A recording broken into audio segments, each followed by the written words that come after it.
My name is yokoyama from the Asian Development Bank headquarters in Manila. I have had the pleasure of working with the Department of Marketing and Cooperation and its JFPR team since the beginning of the year in the agriculture value chain development. Today, we would like to welcome you to the workshop that is co-organized between ADB and the State Government of Maharashtra on the proposed project of Maharashtra Agri Business Network Project, or MAGNET, as we would like to call it. This workshop today focuses on discussing first the findings of the pre-feasibility study, what is being proposed in this MAGNET study, and then number two, to go into the specific of the MAGNET study, we will focus on the post-harvest technology and handling. Thirdly, there is a session 3 where we will have a knowledge session on how technological innovation may help achieve the goals of the MAGNET project. So with this, we would like to move on to the opening remarks. We have the honor of having Mr. Deepak Tawde, Director of Marketing, Government of Maharashtra. Mr. Tawde, please. Thank you.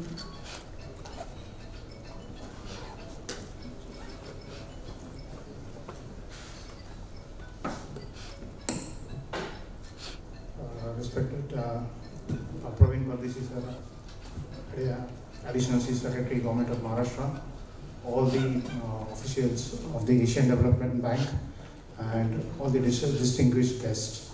Let me tell you at the very forefront that Maharashtra has been at the forefront of all the agriculture marketing reforms in the country.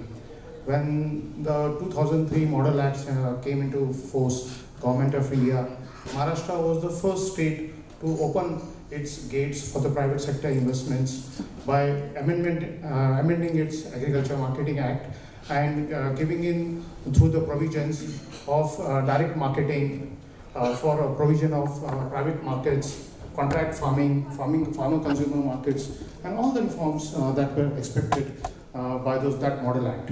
And since then, we have made a great progress in the agriculture marketing sector. As on today, we have 52 private markets. So these markets stand along with the traditional markets, and we have attracted around $20 million US investments in this agriculture marketing private markets. Apart from this, we have a direct marketing license wherein the private corporates can put up their procurement centers and directly source their produce from the farmers. And the source produce which is procured can be processed and can be exported. It can be gone into the retail chains. So all these retail chains processing like ITC, Star Bazaar, even multinationals like Metro, Walmart are into the business of Maharashtra. We are further making reforms in the agriculture marketing sector and allowing e-trade, electronic trade, and e-trading platforms we are facilitating, wherein the buyers can directly buy on an e-trading platform. So Maharashtra as a state, recently the Niti Aayog has also adjudged Maharashtra as a leading state in the agriculture marketing reforms. So we look forward for the Asian Development Project, which is again a value chain focus with particular crops. Again, this project will also help the farmers for having alternative markets, and they have more options for selling their produce. This will also give the corporates to directly source from the farmers. Any other things, reforms which are also necessary, the government will look forward for that. So with this opening remarks, I close my speech, and I thank for the organizations to giving me the opportunity to say something. Okay, thank you very much.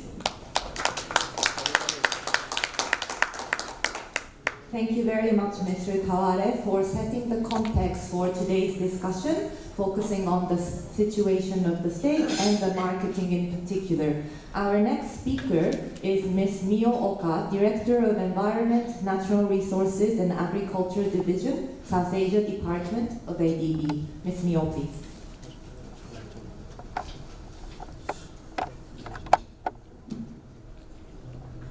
Good morning, distinguished guests, ladies and gentlemen. I'm very happy to be here again today.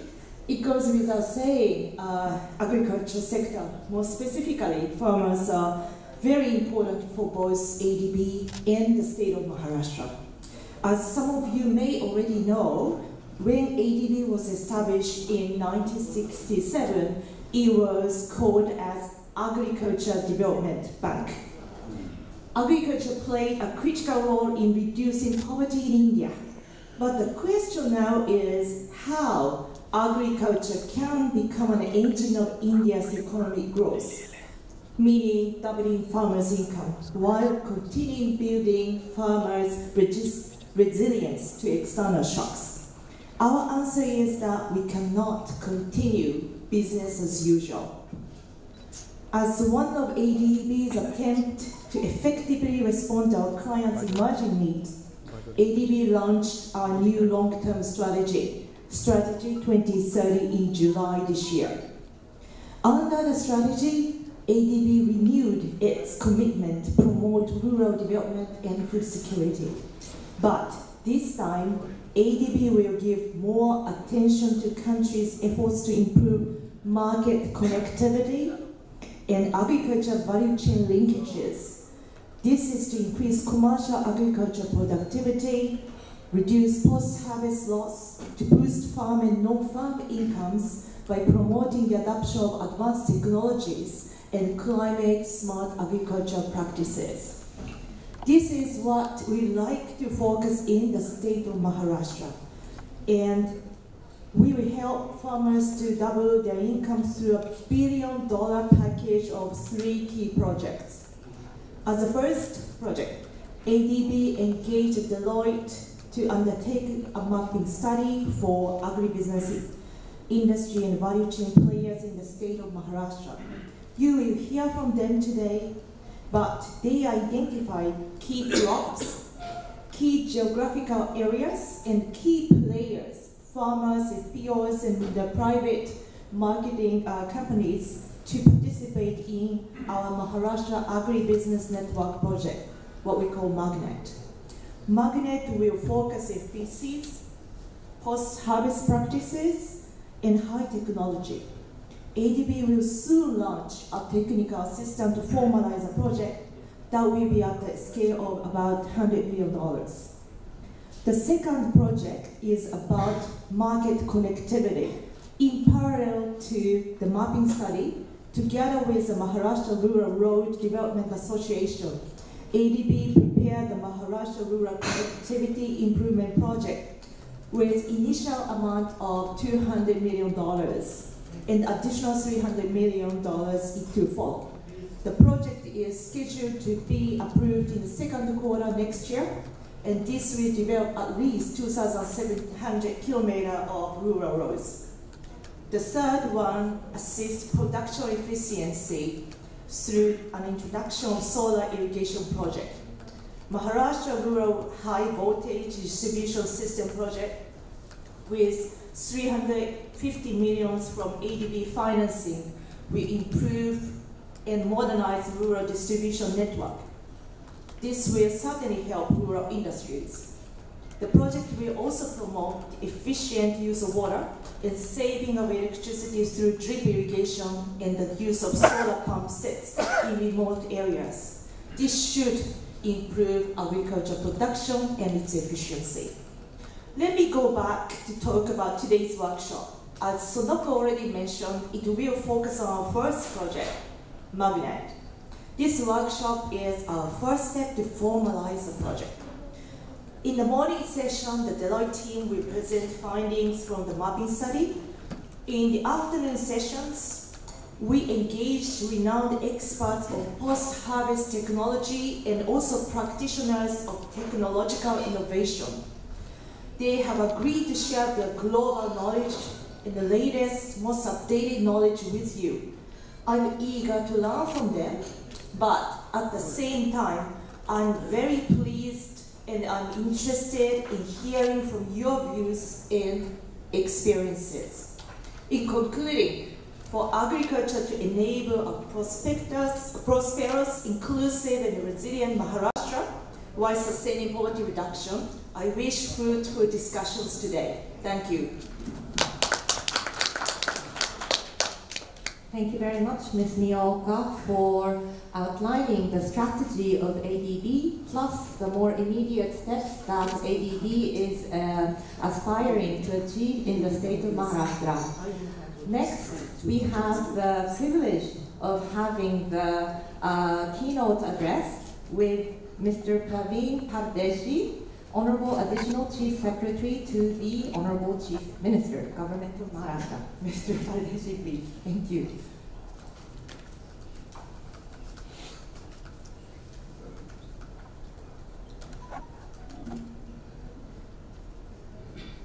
Ms. Miyaoka, Director, Asian Development Bank, my colleagues from the Marketing Department, Mr. Tawde, Mr. Shinde, Nilima, who is in charge of this project, and colleagues. It gives me great pleasure to be here today at this workshop, where a very important project, Magnet, agricultural networking project, is being conceived and conceptualized. And Deloitte will soon present its finding how we move forward. We all know that though agriculture is a very important sector in India and also in Maharashtra, it has a very big anomaly.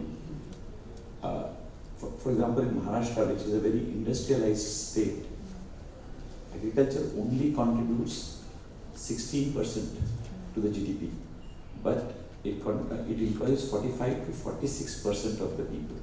And that is where the income differentiates.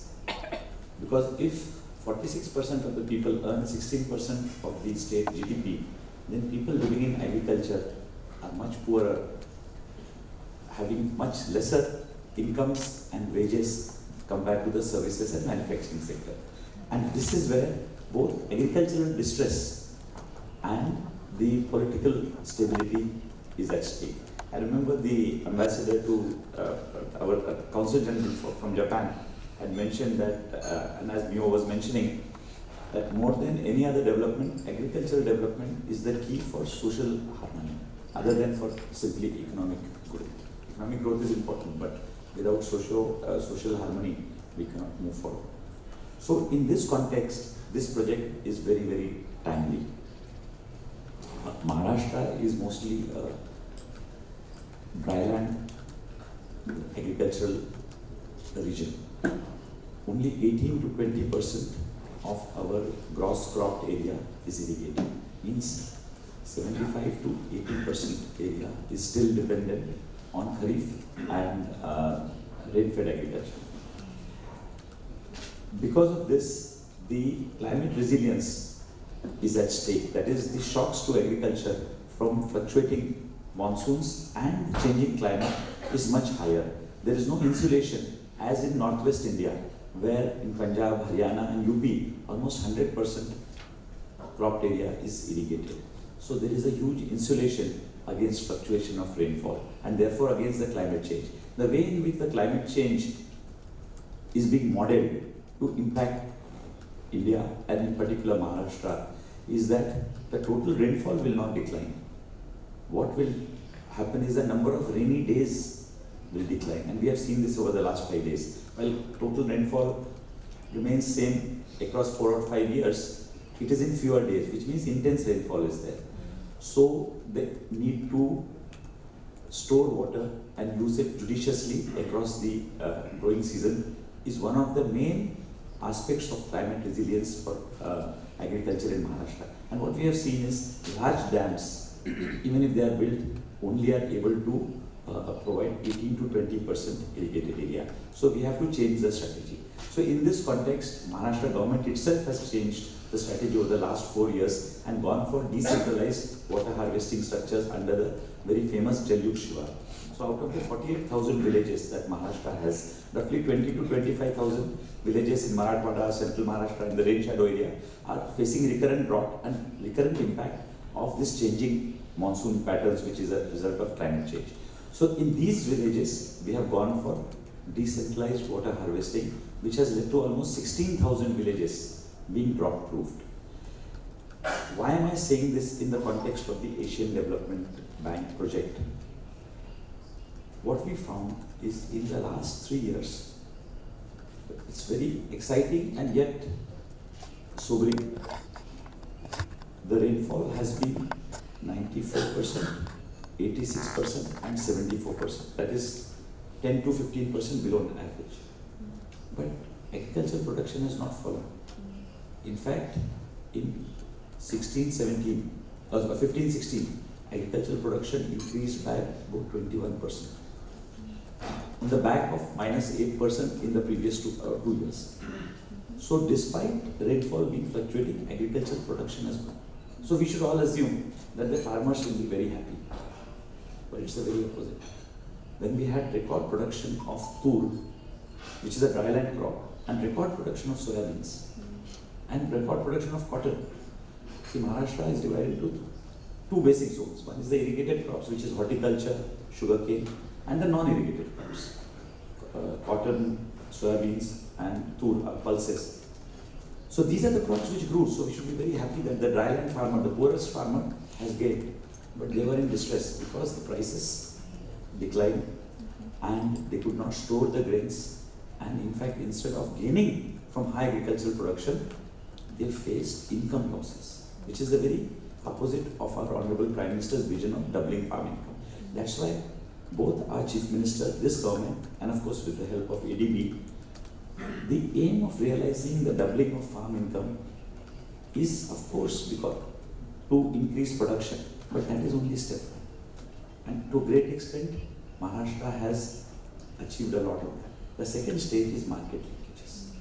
And market linkages is not merely providing a source for the farmers to market, but the whole value chain. The value chain, of course, we know, as per your network, consists of grading, storage, cold storage, primary processing, including branding.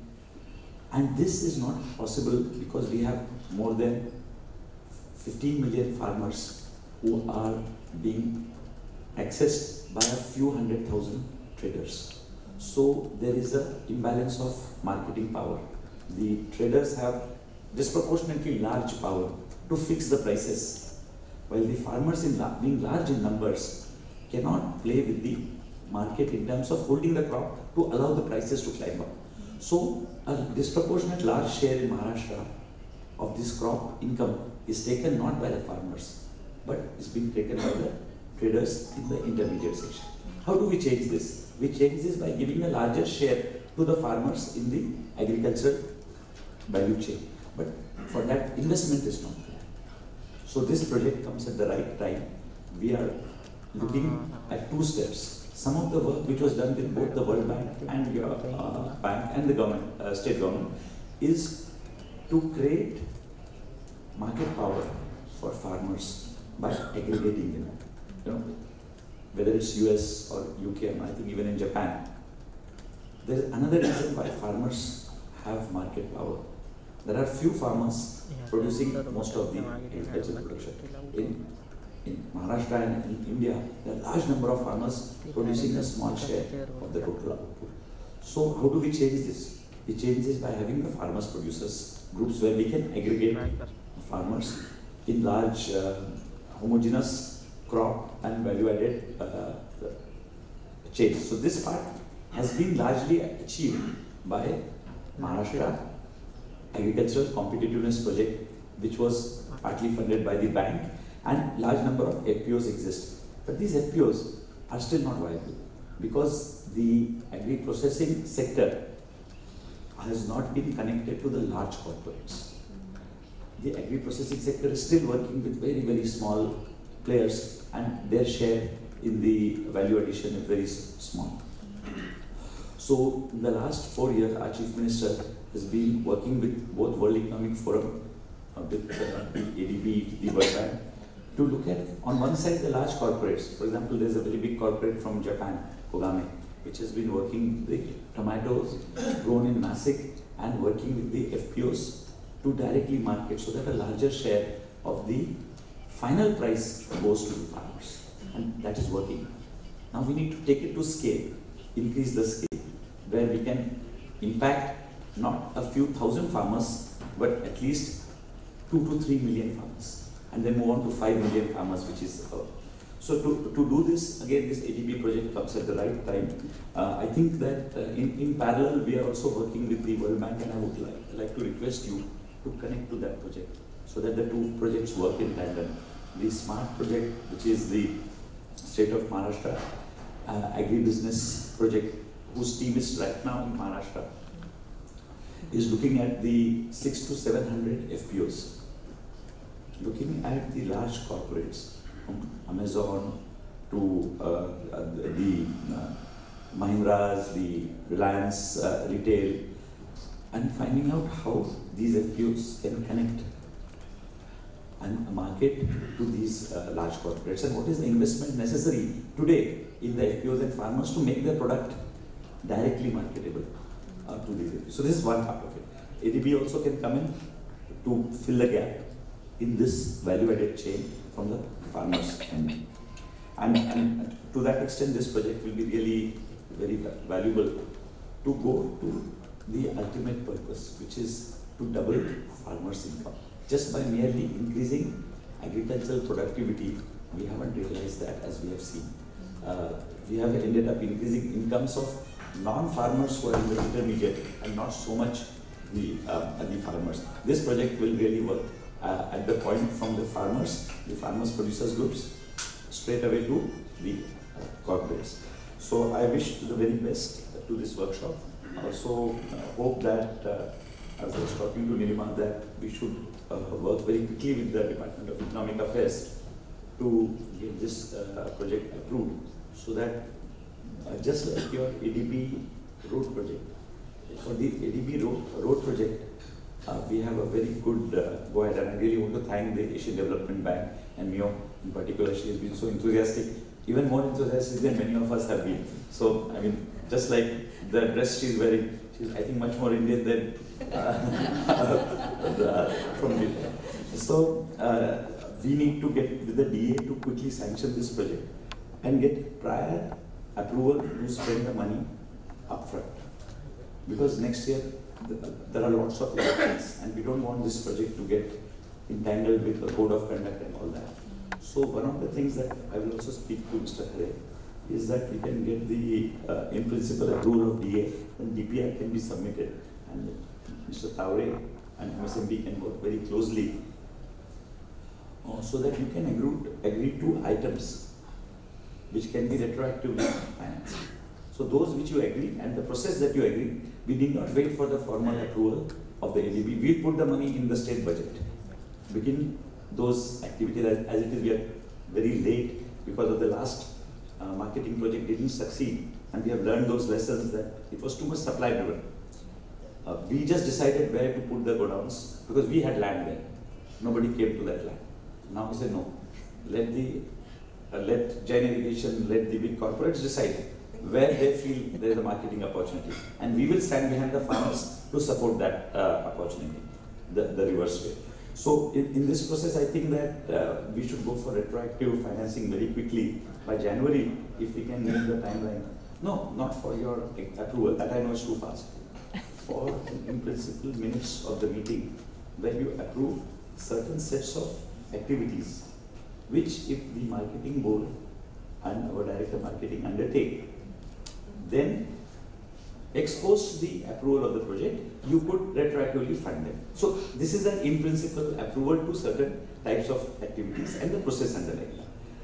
That if we can do by say January, then they can do their work plan and link up to that in the next few months. And then even if you approve this project in the second or third quarter of next year, our activities would have commenced. So this is what my hope is, and hope that we can work for that, and then hopefully will give us the way forward on that. So thank you, Neo, thank you the whole team for taking this project forward. Thank you. Thank you very much, Mr. Pardeshi, for outlining and sharing with us the common challenge of all of us here in this room. Thank you very much. We would like to take this opportunity to quickly do a group photo for this event, and then have a quick break so that you can introduce each other, and then regroup for the session 1. So group photo, please, Andy.